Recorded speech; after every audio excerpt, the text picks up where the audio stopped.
महंगाई का कोई समर्थन कर नहीं रहा है, बल्कि कोई महंगाई का विरोध नहीं कर पा रहा है। जो महंगाई की असल दर्द है वह आम आदमी ही झेल रहा है और सरकार रोजगार पैदा नहीं कर रही है। कुछ लोग फंदे पे झूलते हुए नजर आ, कुछ लोग बाजार में जूझ रहे हैं महंगाई को लेकर के। नमस्कार। आज जब सुबह अपने गांव से अब शहर आने के लिए अपनी बाइक को स्टार्ट किया तो पता चला कि बाइक में तेल खत्म हो चुका है। गांव में अमूमन तेल 2-4 रुपए महंगा मिलता ही है।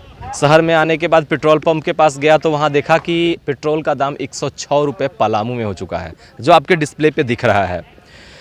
मैं वहाँ कुछ नहीं बोला, लेकिन मैं ये बात सोचने पे मजबूर हो गया कि आखिर जो गांव गरीब किसान मजदूर लोग होते हैं, जो किसी तरह से अपना जीविकापार्जन करते हैं, साथ ही किसी तरह से अपनी सिंपली तौर पे अपनी वाइफ को लेकर के शहर आते हैं दवा कराने, या अपनी माँ को लेकर के शहर आते हैं दवा कराने, तो महंगाई हर जगह आ रही है। वो दवा से लेकर के, खाना से लेकर के, पेट्रोल तक भी है। हर जगह चरम पे है। कोई मुद्दा, कोई बात इस पे करना नहीं चाह रहा है। आज हमारे साथ पलामू के सबसे अच्छे एक तरह से राजनीतिक के कह सकते हैं और एक स्कूल के शिक्षक भी हैं, हमारे अभिषेक भाई हैं। आइए बात करते हैं इनसे कि आखिर महंगाई पे आखिर कैसे लगाम लगाया जा सकता है। सबसे पहले पलामू समाचार केंद्र में पहली बार समय देने के लिए आपका धन्यवाद। आपको भी कोटि कोटि धन्यवाद।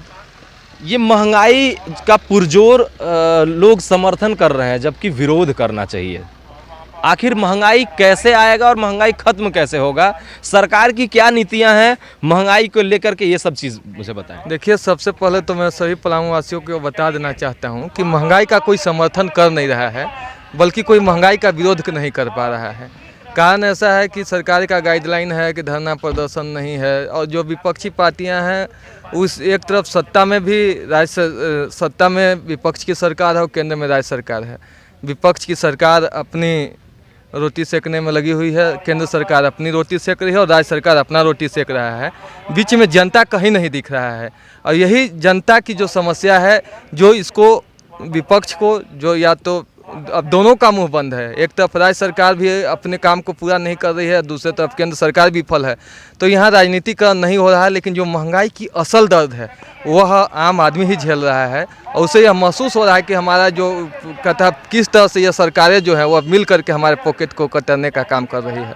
सिर्फ आप तेल पर ही इस महंगाई को नहीं आंक सकते हैं। हम सिंपल गैस भरवाते थे, जहाँ 400 रुपये वहाँ 1000 रुपये भरवाना पड़ रहा है। हम जो सरसों तेल अमूमन हर घर में उपयोग होने वाली वस्तु है, जो 100 रुपये था आज 200 रुपये के करीब पहुंच गई है।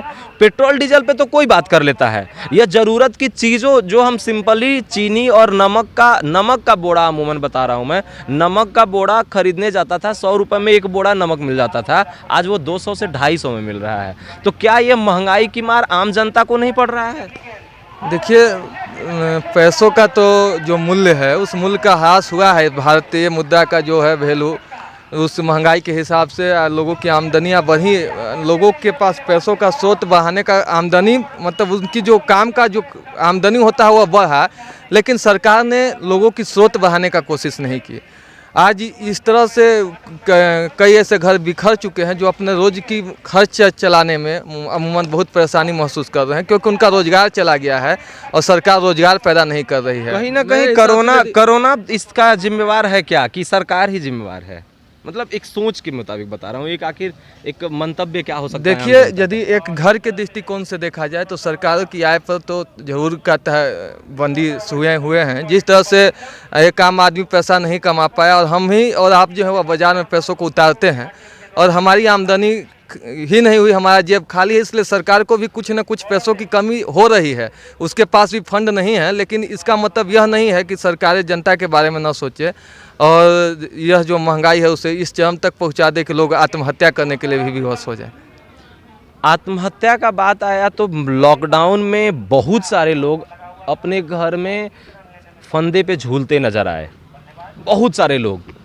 तो वह भी तो महंगाई की मार ही है ना। देखिए, कुछ लोग फंदे पे जूझते झूलते हुए नजर आ, कुछ लोग बाजार में जूझ रहे हैं महंगाई को लेकर के। वो लोग भी घुट घुट करके मर रहे हैं, उनके पास कोई ऑप्शन नहीं है। कुछ लोग संघर्ष कर रहे हैं अपनी ज़िंदगी के साथ और कुछ लोग इस संघर्ष को हार गए हैं। लेकिन अमूमन यह हर घर के नौजवानों का, हर घर के माताओं बहनों का यही समस्या है। जब उनके अपना पैकेट देखते हैं और अपने खर्च देखते हैं तो उसमें बहुत अमूलचूल परिवर्तन नज़र आता है। और ज़रूरी है सरकार को इस पर निर्णय लेने की, उचित कदम उठाने की, कि महंगाई पर कंट्रोल हो सके, आम आदमी के जीवन में खुशियाँ आ सके।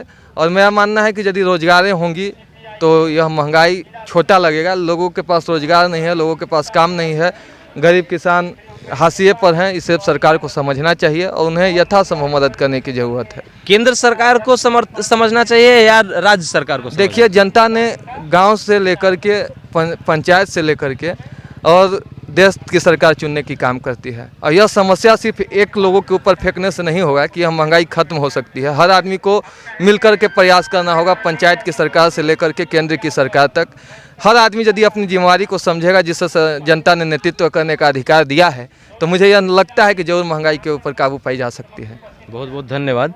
एक आम जनमानस के द्वारा ये ज़रूर पता चलता है कि किस तरह से महंगाई बढ़ी है, किस तरह से महंगाई का समर्थन नहीं कर पा रहे हैं, लेकिन विरोध भी नहीं कर पा रहे हैं। अपनी दैनिक खर्चा को किस प्रकार से निपटाएं, यह भी समझ में नहीं आ रहा है, क्योंकि महंगाई आपको बेरोजगारी के कारण ही बढ़ी है।